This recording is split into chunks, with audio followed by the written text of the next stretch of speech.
for this gathering is to create further awareness about Israel and about what's happening right now. From the Palestinians that are attacking us, Israelis, in our homeland, there have been over 150 counted attacks already in the past, 4 or 5 weeks. And so this is something that I feel that we needed as a community, as a nation, to come together and show support. But we're showing support for Israel. Why is it necessary to have a gathering like this on the day before Prime Minister Netanyahu meets with President Obama at the White House? It'd be great if people all over the country and the world was doing it, to put spotlight on Obama in the United States. In the last 8 weeks, 11 people and over 160 Israelis, not just Jews, were injured. So if anybody wants to come read the names, come over here, but I'll start reading them in the meanwhile. Here, take the second page. September 15th, 2015, Erev Rosh Hashanah, Alexander Leibovich was killed in a car accident as a result of rocket throwers in Jerusalem's Al-Madansif neighborhood. And Naama Henkin, 31 and 30, from Nelia, were murdered in front of their 4 children by terrorists who opened fire towards their vehicle as they were driving between Itamar and Elon Moreh. Abbas Fatah Brigade that carried out the Henkins murder handed out candy as celebration. Rabbi Yeshayahu Krishevsky, 59, was run over by a terrorist in the Geula neighborhood of Jerusalem. Minutes after the attack, a car and knife attack took place on Machlei Israel Street, where Chaim Habib, 78, Israeli-American Richard Lakin, 76, and Alon Gufberg were killed on a Jerusalem bus in Armon Nativ. Two Arab terrorists, one armed with a knife and the other with a gun, took over the bus and locked the passengers inside.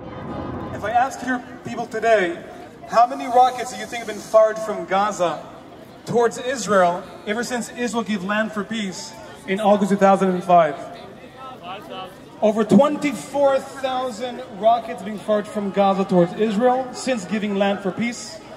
Israel is the only country in modern history that ever gave land for peace after winning a war. I have drawings here of children drawing their expressions on drawings, showing their first expressions being under rocket fire first thing in the morning. It's amazing how every single person in this town and community has the experience of a rocket exploding nearby. Again, this became the only region in the entire Western world having rockets, missiles being fired and threatening civilian population for the past decade. I just wanted for me to capture this unique experience like no other place in the world, which somehow became acceptable. What other place in the world do you have a kindergarten, a playground, and a bomb shelter in the same photograph? Well, the roots of the problem is the whole starts with the education aspect. A whole generation that have been exposed. The Palestinian Arabs' education in Gaza and the West-Bank Judea and Samaria, East Jerusalem. How are they being educated?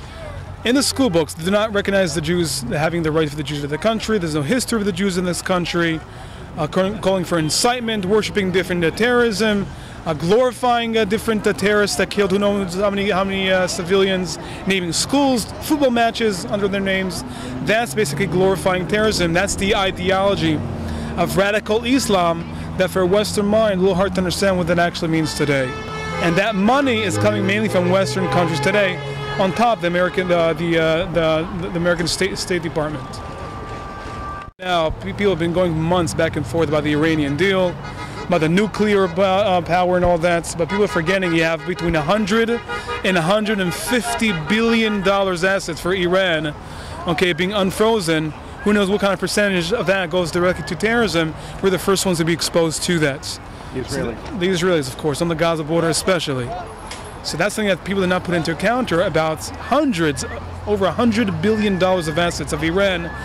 Who knows, as we said, how much of that actually goes directly into terrorism itself. So that's one of the major deals that we're dealing with today, how this puts Israel completely under threat. And by the way, while this is actually happening with the Iranian deal, all of a sudden you have the Arab world exodus towards Europe.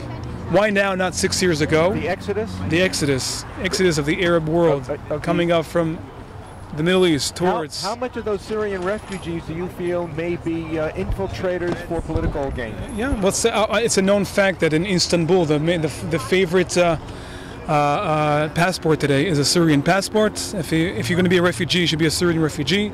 I just came back from Finland, Sweden, Ireland, and Northern Ireland. Sweden is the only country in the world that gives a status for refugees for life. You can stay here for life.